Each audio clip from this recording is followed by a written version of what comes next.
Hey, what's up ProGuides family? My name is Nathan Ng and today we'll be discussing Overpass. Overpass is one of the most fun maps in the pool that you can even play while solo queuing because it allows for a lot of aggression on both the defender and attacking sides.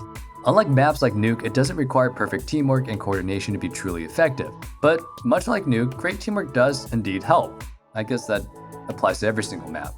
It's just that it makes both great map for solo queue and high-level team games. Before we get into how to play though, it's of course time for our question of the day. Today's question being pretty appropriate to the video, and that is, what do you think of Overpass?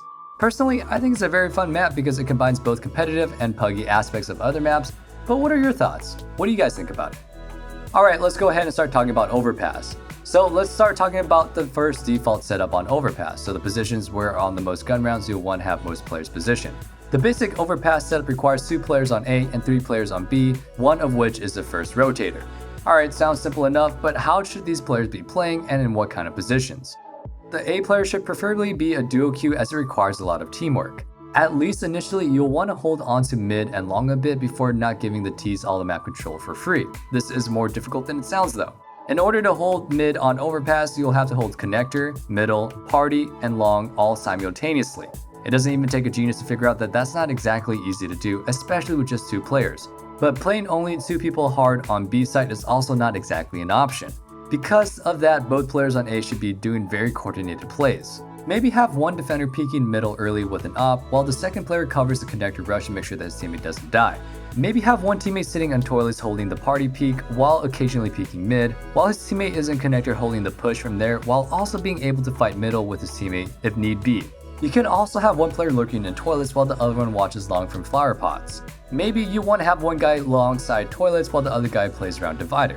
All these plays I mentioned are very viable as they make sure it's very hard to kill one or both players for free. But even if you paid close enough attention, most of them still had weaknesses or points that weren't really being actively watched, and unfortunately that's just the reality of playing A.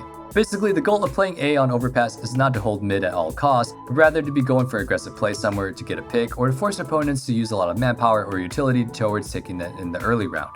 To get an idea of what kind of plays that you can make, we'd advise you guys watch Nothing's video on how to dominate on Overpass. It's him playing an EC pug over the map, and his goal there was to try to hard carry his teammates, so you went for cool aggressive plays that you can steal for your own in game constantly. After you fall back on the A side itself, you can really just rely on your rotators to come help you out in time, because if all went well and you're just sitting about in a 5v4, and all you have to do is not give up any free picks. If for whatever reason that's not the case though and you're instead sitting at a man disadvantage, what you can do instead is go for another aggressive play in the form of slowly re-aggressing toilets and taking back the long control. A play that you can even do is maybe even flanking from long back to toilets and trying to get behind your opponents. A side is really just trying to get a pick early round and falling back once you feel pressure to leave. If all goes well, you just sit back happily on the side, delaying for the swift rotation from your rotator player and then picking up a free round. If you or your teammates mess up then and only then, it's justified to push up and re-aggress to try to bring back the round to at least an equal footing or maybe even at a man advantage. Over on the B bomb side, things are slightly different. It's a lot less rewarding to go very aggressive here, as there's only really 2 options. Either no one is there and you get that info, but then your opponents will be able to quickly rotate back through connector, so it's quite difficult and quite risky to do a 4-man stack on a bomb site. And the other option is that there are people waiting for your push, and it's only fair to say that it's a really difficult fight to win because the angles here are pretty favored towards the one holding, as showcased by Zipex right here. You can probably imagine that if you were to peek here, you're not going to win that fight, so you'll probably have to give away a free pick. The one place that could be very worthwhile pushing on B is on B short. By getting the map control, you'll usually be able to strengthen your B hold because the opponents can now only come out of monster, and it also acts as a warning system for those rotating back to B connector. At the very same time though, it is quite easy to contest for Ts, especially if they're already in connector control. If that's the case, they'll probably be able to easily pop flash anyone on short by throwing a flash either on monster or connector. So even if you're able to take this map control, it's very possible that Ts will just flush you out by using their utility. But at the very least, they'll be used and then they won't have it later on. Instead of relying on aggressive pushes, you should therefore most likely be playing towards the crossfire setups that you'll be set to run. My favorite by far that illustrates how a crossfire should be done is this one. One player is sitting at wood close to monster while watching the short run out, while a second player is playing on pillar quickly peeking and unpeeking monster. And preferably a third player also watches for people running out from short on graffiti or CT.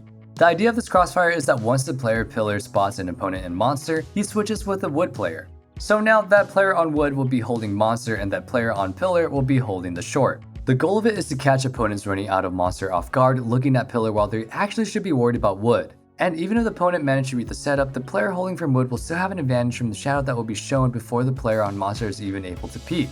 This crossfire does require a lot of coordination though. So if you're playing with randoms, you can do something even simpler, like one player on barrels holding monster, while the other player is holding for people running out of short, and maybe a third player is playing in heaven or pit to support either player with some flashes or gun support. The B bomb site is a bomb site where oftentimes it will be just a matter of just killing anyone who dares to enter, at least in the pugs. But if your opponents have entire smokes executes, it is probably not really worth fighting it until their utility is down. What you should instead do is fall back and play for the retake. The B bomb site on Overpass can sometimes be impossible to retake, but that's only because pit control is so important. If your opponents manage to take it, they might have already won the round. But if you as a CT manage to hold onto it and only give up the bomb retakes, actually it becomes incredibly easy to win.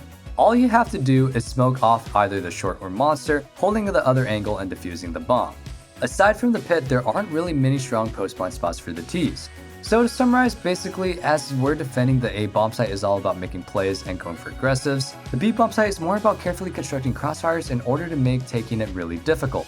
Where on A, you're trying to keep the Ts from taking mid for free, but you'll eventually give it up. On the B bomb site, you're really trying to contest the bomb site, and in principle, you're trying to prevent the Ts from taking it at all. Except for that one instance where they expend a lot of utilities towards taking it, at which point you're allowed for them to have it. But I recommend you guys hold on to pit to allow for an easy post plan. By living with these ideas to heart, you should be good to get consistently good halves on the CT side. But how about the T side? How should the attacking side be approached on Overpass? On the T side, we'll be flipping things around exactly on its head. Well, basically anyway. When it comes to the A side, your goal should be to take map control of toilets and long without giving up any frags unless they're traded, of course, because trades always favor the T side quite heavily. Because on A's side, the CTs won't be able to hold off everything. You should quickly be able to figure out what your opponents are and what they're doing in a general sense. Do they like aggressing? Do they like giving up mid? Do they not even like playing mid at all, or maybe even just sending 3 people there? Whatever it is that they're doing, you should be able to come up with a counter. Are they pushing? Great! Hold off for their aggression. Are they playing uber passive? Nice! We just take that free map control. Over on the B side, it is similar. You want to figure out how it is that your opponents are playing and then counter that style. If they're taking short a lot, then rushing connector and having a teammate flash over from the side of monster will always be an easy way to shut down their aggression. When it comes to taking B bomb site, there are 2 main ways. First, the most efficient but also the one that actually requires a lot of teamwork way is just using smokes and flashes while also not blocking off your own way of getting into the pit, because you need to take pit in order to properly secure the round.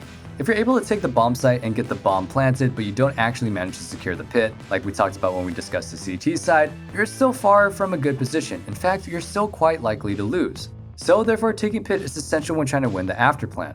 2, if you want to be that solo queue hero and take the B bomb site, this way is going to be mechanically more difficult, but also save you a lot from the tilt of trying to explain your teammates why you have to execute B, and it is simply just walking out of monster.